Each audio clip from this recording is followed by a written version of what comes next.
You've spoken about how in a duet, one's right to be free only goes as far as it doesn't impinge on the freedom of the other. And I'm Exactly. curious if your creative approach with solo works differs from your approach to duets. And is there more freedom in the solo in this way, or does it have its own restrictions? Well, it goes both ways. The limitations in creating a solo is that you only have two arms and two legs and a single torso. If you have a duet, you have double that amount, two torsos, four arms, four legs.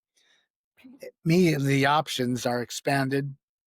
And so inventing for the solo body has to be very carefully done, and it has to take into consideration that particular solo body that's in front of you and finding out how they dance and what suits their technique and their particular character.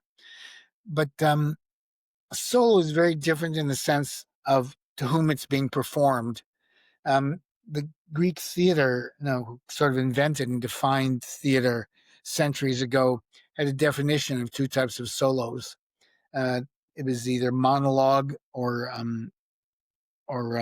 soliloquy, and the monologue was defined as a speech given by a person alone to the other actors on the stage.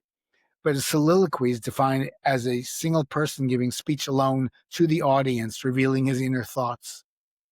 So when we're speaking of a solo, we're speaking of addressing the audience and revealing something intimate, something of the inner nature of the character and the message.